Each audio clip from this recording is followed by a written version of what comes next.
Co-President Nigel Farage, Freedom and Democracy.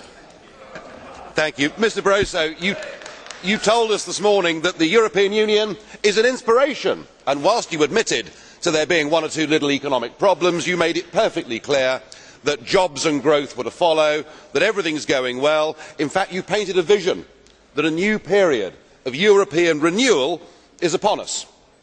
Now, as a former communist yourself, you probably remember the old Soviet leaders getting up to give their speeches and telling everybody that there was a record harvest or that tractor production figures were terribly good.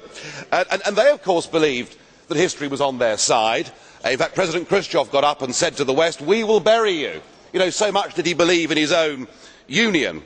Well, now, of course, we look back at that and we laugh. And I think in our tomorrows, people will look back at you and they will say, how on earth did this unelected man get all of this power? And how did Europe's political class, sitting in this room, decide that the community method should replace national democracy? I think people will look back in astonishment that we have surrendered democracy. But what you want to do is to say, right, we have a European Union, and what we are going to have to do now is have more of it. So as an architect, and you are one of the key architects of the current failure, what we are going to do, even though everything to date has been wrong, we are going to do more of the same. Now, I thought that was a definition of madness. I can't believe that is a rational response to any situation in which you find yourself.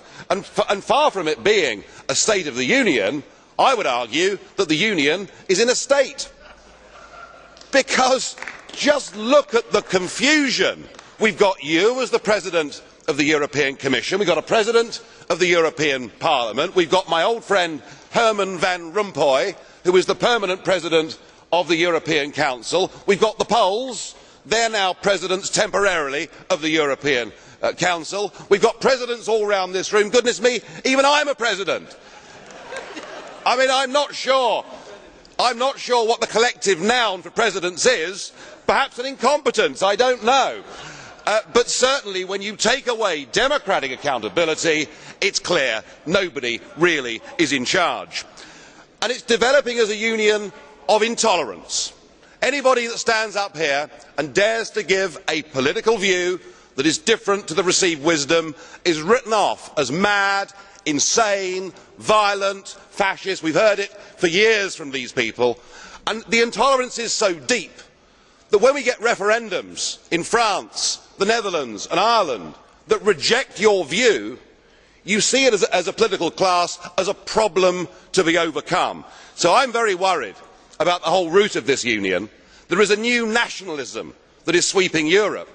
You want to abolish the nation states, in your case, Mr Schulz, perhaps because you are ashamed of your past, and you now want this flag and a new anthem to replace nation states, and you do not care how you get there. If you have to crush national democracy, if you have to oppose popular referendums, you just sweep this aside and say that it is populism. Well, it is not, it is democracy. And what is sweeping Northern Europe now, starting off in April with that amazing result in the Finnish general election, is there is a new democratic revolution sweeping Northern Europe. It is not anti-European. It wants a Europe of trade. It wants a Europe of cooperation. It wants a Europe where we can do student exchanges, where we can work in each other's capital cities. It wants those things, but it does not want this European Union model. Frankly, you are all now yesterday's men. Thank you very much, Mr. President Farage. I have a big number of blue cards to you, but I will give you only one possibility to answer. Colleague Duff. Blue card question. One. President Farage, what, pray, is the answer, your answer, of Little Britain to the challenges of globalisation?